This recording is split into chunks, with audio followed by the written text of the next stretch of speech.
한가위 특집, 오늘은요 추석 밥상에서 가족들이 나눌 특별한 7가지 정치 이야기라는 주제로 말씀드리려고 합니다.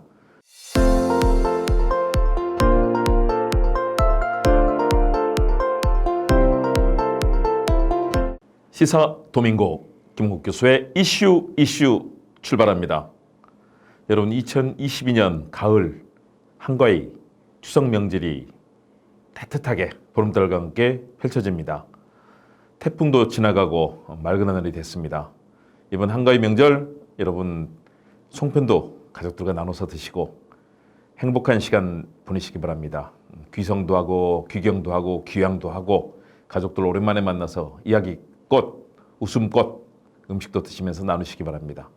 밤에는 아주 막걸리 한 잔, 소주 한 잔 나누시면서 가족들의 정을 더욱더 따뜻하게 하시고요. 술 안 드시는 분들은 커피 한 잔, 차 한 잔 드시면서 가족들의 사랑 확인하면 좋겠습니다. 한가위 특집, 오늘은요 추석 밥상에서 가족들이 나눌 특별한 7가지 정치 이야기라는 주제로 말씀드리려고 합니다. 오랜만에 명절에 가족들이 모였습니다. 여기서 저는 이런 말씀 드리고 싶습니다. 떠도는 소문, 유언비어, 가짜뉴스 말고 정말로 좋은 정치, 국리민복, 행복한 대한민국에 대해서 이야기 나누시기 바랍니다. 가족들 모이면요 어떤 때는 불편해집니다. 유튜브에서 들었던 헛소문, 또 상대 정당을 비난하기 위해서 내놓은 여러 가지 얘기들을 가지고 서로 이견이 발생하고 생각이 달라서 서로 말다툼을 합니다. 아니, 오랜만에 가족들 모여서 우리 따뜻한 명절 더 잘 살아보자고 모였는데 거기서 정치적 의견 다르고 생각 다르다고 가족들끼리 싸우면 되겠습니까? 그런데 그런 일 많았습니다. 과거에 보수적인 성격을 가진 아버지, 또 진보적인 생각을 가진 아들이 말다툼하는 경우도 있었고요. 또는 아버지는 진보적인데 아들이 또 보수적이어서 또 가족들끼리 다 모였는데 처남, 매제 뭐 다 모였는데 거기서 이상한 얘기 나오니까 화가 나서 손가락질하고 주먹질하는 그런 사례도 있었습니다. 그런 명절 안 되겠죠? 행복한 명절, 바른 명절, 좋은 명절이 돼야 됩니다. 그런 의미에서 시중에 떠도는 이상한 얘기, 유튜브에서 이상하게 주장하는 그런 얘기들 여러분 다 무시하십시오. 그리고 정확한 얘기, 제가 그래서 7가지 얘기를 하면 좋겠다는 것을 말씀드리려고 합니다. 첫 번째, 정말 정치의 근본에 대해서 얘기하는 겁니다. 국리민복, 정말 국민들의 삶에 대해서 정치가 제 역할을 하고 있는가? 정치가 왜 있습니까? 공자님이나 맹자님 말씀하셨습니다. 국민에게 바르고 편안한 세상을 만들어주기 위해서 정치한다고 했습니다. 그런 정치에 대해서 얘기를 해야 되지, 남을 모략하고 비방하고 중상하는 정치 되겠습니까?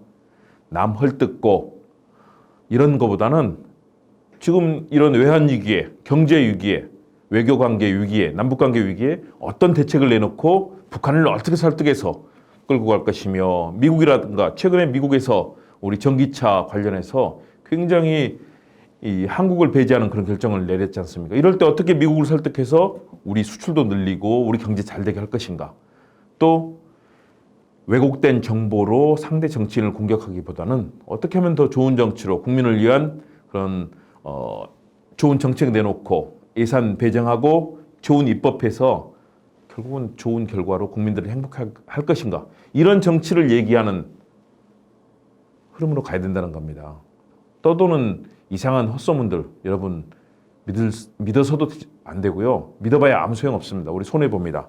두 번째는 정치는 유능해야 되는데 유능한가 무능한가를 봐야 됩니다.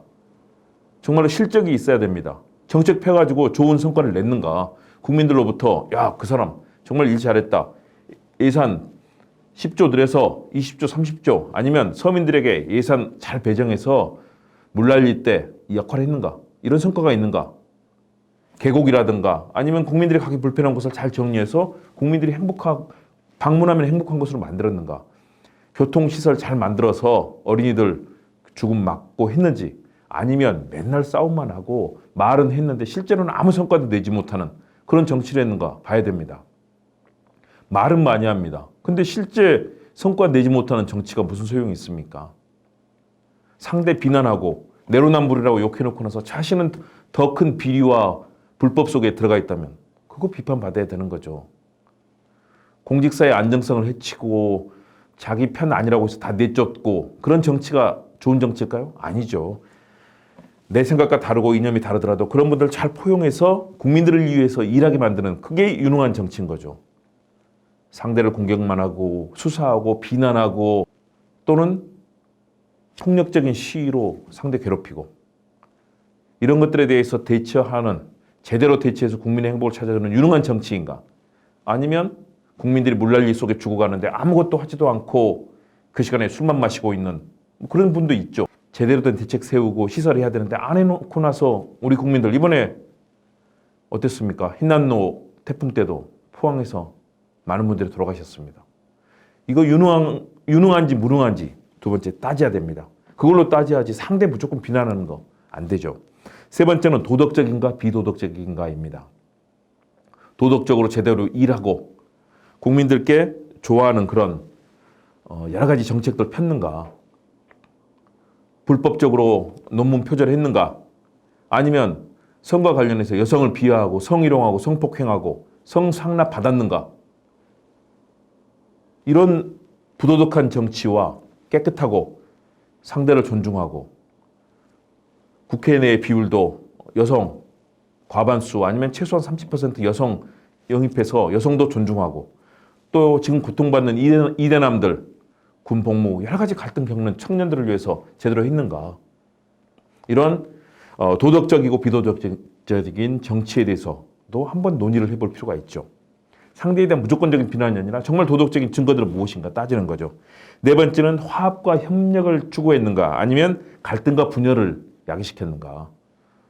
대한민국 5천만 북한까지 어떻게 하면 화합시켜서 정말 잘 사는 길을 만들 것인가. 화합하고 국민 통합해서 좋은 나라를 만드느냐, 아니면 갈등과 분열, 지역 차별 공격하고 색깔로 내놓고 또 여당이든 야당이든 서로 공격만 하고 실제 인사청문회 해야 되는데 인사청문회 하지도 않고 상대 의원 비난하고 공격하느라고 인사청문회 다 파행시켜버리고, 이건 정말 나쁜 정치인 거죠. 갈등과 분열의 정치냐, 화합과 협력의 정치냐, 이거 잘 봐야 되겠죠. 다섯 번째, 차별 없는 세상입니다.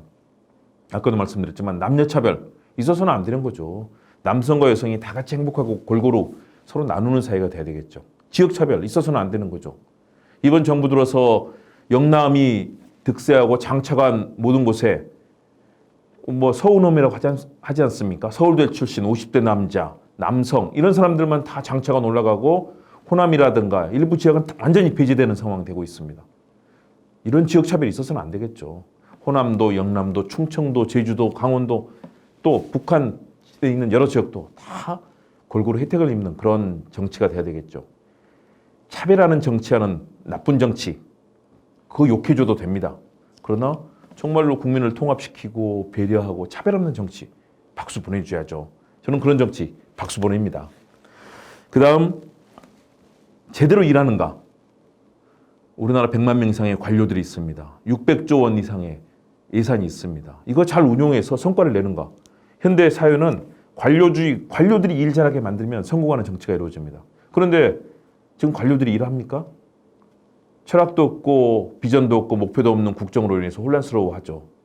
관료들이 일하게 만들어줘야 됩니다. 국정 목표 정확해야 되고 각 부처가 어떤 일을 할 것인지 그리고 어떤 예산을 어떤 부분에 사용할지 국회랑 입법부랑 잘 견제와 협력하면서 성과를 내는 것, 이것이 유능한 정치죠. 그런데 국회랑 맨날 싸움만 하고 협치하겠다고 말을 내놓고 뒤로는 공격하고 수사하고, 야당도 마찬가지입니다. 말로만 하지 말고, 물론 여당이 그렇게 하는데 야당은 방법이 없죠. 그래도 야당도 좋은 정책 내놓고 수권 정당의 면모를 보여야 됩니다. 유능한가, 그리고 제대로 일하는가, 이거 봐야 되겠죠. 그리고 저는 마지막 7번째로 그 말씀드리고 싶습니다. 추석 동안에 만났을 때 잘한 유능한 정치에 대해서 좀 많이 발굴하고 칭찬해야 됩니다. 외국에서는 프랭클린 루스벨트라든가 프랑스와 미테랑 프랑스 대통령, 룰라 브라질 대통령, 또 우리나라의 김대중 노무현 대통령, 잘한 사람들 많습니다. 이런 좋은 사례들을 서로 얘기해주고 자녀들에게 야, 이런 정치, 이런 경제 만드는 사람들 참 잘한다. 경제 같은 경우는 현대그룹의 정주영 회장 같은 사람, 불가능에서 가능을 만들어내고 무에서 유를 창조했던 정주영 회장 같은 사람이 있습니다. 또 외국도 마찬가지죠. 일론 머스크라든가 또는 빌 게이츠라든가 새로운 영역을 개척하는 사람들이 많이 있습니다. 그런 좋은 사례를 얘기해주고 우리 사회의 미래 방향에 대해서 같이 고민하는 그런 추석이 되면 어떨까요? 유튜브에서 떠도는 얘기 또는 어디서 찌라시에서 하는 얘기 또는 어디 집회에서 자기들끼리 하는 얘기 여러분 다 거짓말입니다. 다 유언비어입니다.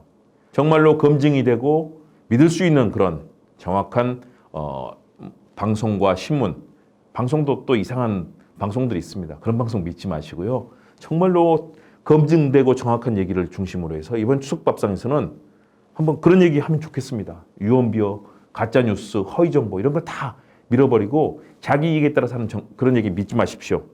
정치 근본에 충실한가, 두 번째 유능한가, 무능한가, 도덕적인가, 비도덕적인가, 화합과 협력을 추구하는가, 아니면 갈등과 분열로 가는가, 또 남녀평등, 지역차별 없이 서로 평등한 지역, 성별, 계급 다 그렇게 가는가 이 부분 봐야 되겠죠. 그리고 관료들이 제대로 일할 수 있게 해서 성과를 내는가 그리고 좋은 정치를 잘 살펴보자 7가지 말씀드렸습니다. 이번 추석 밥상에서 여러분 옛날처럼 쓸데없이 갈등하고 싸울 필요 없습니다. 서로 목소리 높일 필요도 없습니다. 좋은 얘기, 모범이 되는 얘기하고 잘못된 정치에 대해서는 정확한 팩트와 사실을 근거로 비판하면서 서로의 이해관계를 높이고 그러면 가족들이 더 좋은 세상을 함께 만들어갈 수 있을 겁니다. 2022년 한가위 추석 명절 여러분 송편도 드시면서 좋은 얘기 밥상머리에서 좋은 정치는 칭찬해주고 나쁜 정치 혼내주면서 우리 가족에서 사회에서 국가에서 더 좋은 정치가 꼽히도록 했으면 좋겠습니다. 보름달 송편도 풍성하고 민심도 풍성한 한가위 추석 명절 보내시기 바랍니다. 저도 여러분과 함께 박수치면서 추석 명절 잘 보내겠습니다. 여러분 아름답고 행복한 해피 추석, 행복한 한가위 되시기 바랍니다. 시사도민고 김홍국 교수의 이슈 다음 시간에 뵙겠습니다.